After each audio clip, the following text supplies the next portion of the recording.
Today we're going to talk about large sample tests. Now, before I start doing the problems in this particular unit, let me first tell you some of the theory behind these topics. Now, what do you understand first by a sample? Before we start understanding what a sample is, we need to look at the theory in this unit. So firstly, let's start understanding what a population is first. Okay. Now, firstly, if you want to look at a population happens to be something which is really large in size. Okay. Now, if you want to study this, if you want to go about asking questions, it's going to take you a very, very long period of time. Instead, what you do is you take a sample of this population, which means rather than me taking the whole thing here, I end up taking a small part of this. That is, this is not going to be the entire thing I'll study. Instead, I'm going to just study this much. And when I study only this much, it makes my research so much more easier. Now, this is what you do when you do statistical large sample tests. Now, let's say, for example, I want to study I want to do a particular research in my college. Let's say I want to go about asking how many students in the college I work know this topic. That is, how many of them know large sample tests. Now, in my college, the entire population, if I were to consider the first PUC and the second PUC students put together, that comes to about 2,000 students. Okay. Now, let's say, what if I were to study the entire 2,000 students by asking them the question, how many of you know large sample tests? Now, if I were to ask the entire 2,000 students, here becomes my first problem. The first problem I have here is the entire 2,000 students here are not commas. They are not. In fact, in the entire 2,000 students, if I were to consider, it's about 1,200 students who happen to be science, and the remaining about 800 happen to be commerce.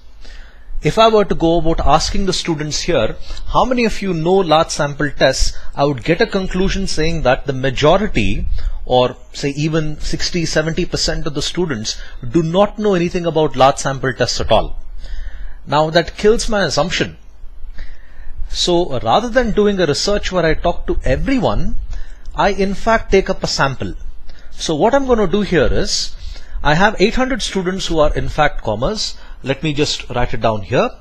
800 students in fact are commas. Now still, it's just me who's happened to be working. It's just me. So I can't go about asking all the 800 students here. Instead, what I'm going to do is, I'll take a sample of this. There are students who have mathematics in their combination and statistics in their combination.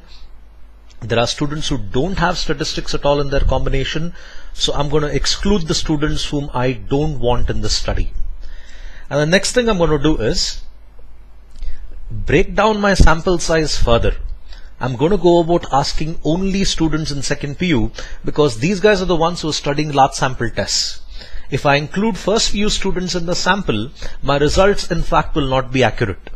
So what I'm going to do is, rather than in fact talking to all the 800, I'm going to start breaking this down. I'll start breaking this down to say 600. Okay, 600 is a little too many. Let me break it down to 300, and let me eventually bring it down to say 100. That's approximately 2 classes in my college, 100 students in 2 classes. So I would in fact talk to 100 students, and 100 students here would be my sample. I take a sample because a sample is always easier to study than in fact a population. If you were to do research, let's say you want to do a research on in a country like India, how many people would prefer to wear cotton clothes? If you look at the population of India, it happens to be 1.2 billion. And me walking around with a questionnaire and asking them how many of you want to wear cotton clothes, the research is never going to end. So instead, what I'm going to do is, I'm going to take a sample, and in that sample I'm going to decide how is it that the number of people are going to fall into it, and that's when the concept of hypothesis actually begins. Now, let me go about explaining a little bit more theory. I've always told that if you know your theory well, the solving of problems in fact becomes so much more easier. So, we've understood what a population is. We've understood what a sample is. Okay. Let's look at population mean and sample mean.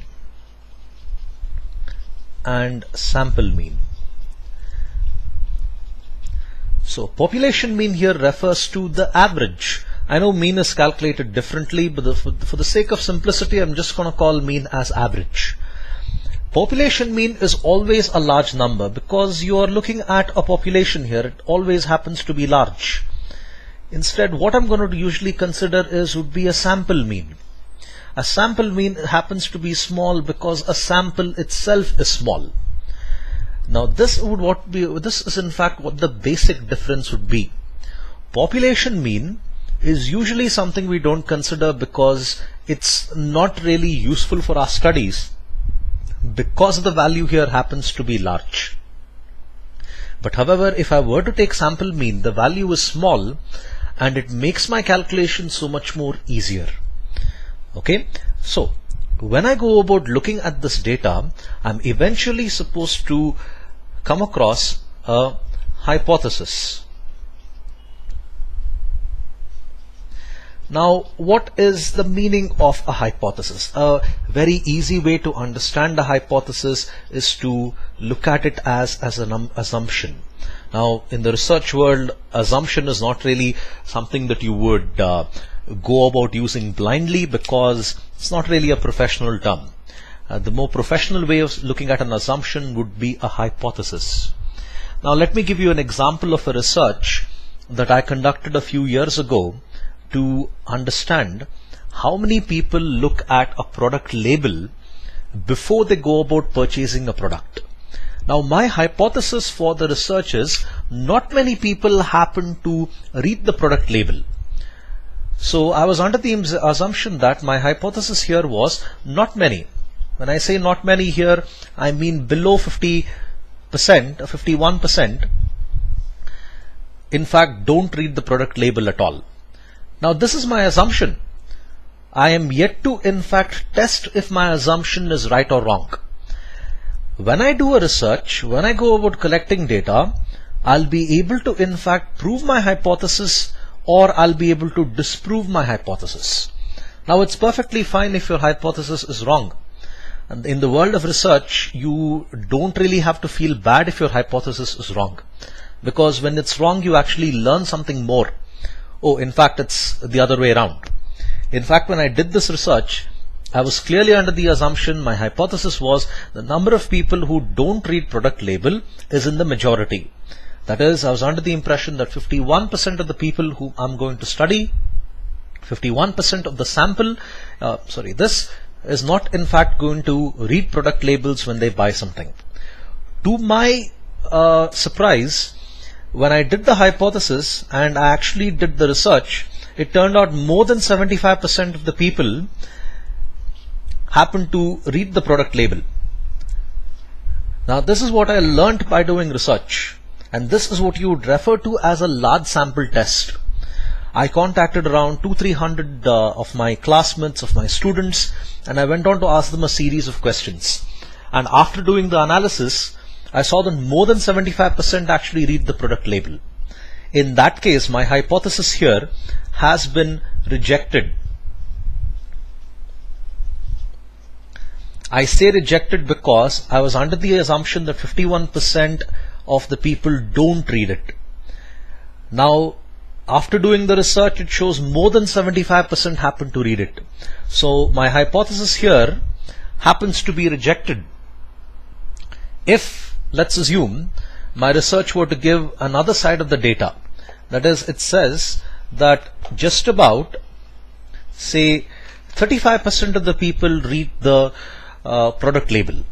In that case, what would happen is, my hypothesis turns out to be right. My hypothesis initially, if you remember, says majority of the people do not read the product label. But now here it says only 75% of them read. So 65% in fact actually don't go about reading the hypothesis. If that happens, my hypothesis actually gets accepted. My study was based on whether or not people actually read the product label, and I was under the impression that okay, people don't read it. In one case, I could actually arrive at a result saying that my hypothesis is in fact been accurate. I assumed everything correctly. In other cases, it could say I did not assume it right. So this is in fact what you would do in the whole unit here. In the next video, I'm going to talk about examples, and in that I'll explain how you use this information you see here and you come out go doing your problems. Okay, thank you for your time. I hope you guys found this video useful. And yes, I did manage to fix the autofocus. So even if I do this, all that, the camera doesn't go blurry. Do subscribe to my videos and have a nice day. Bye.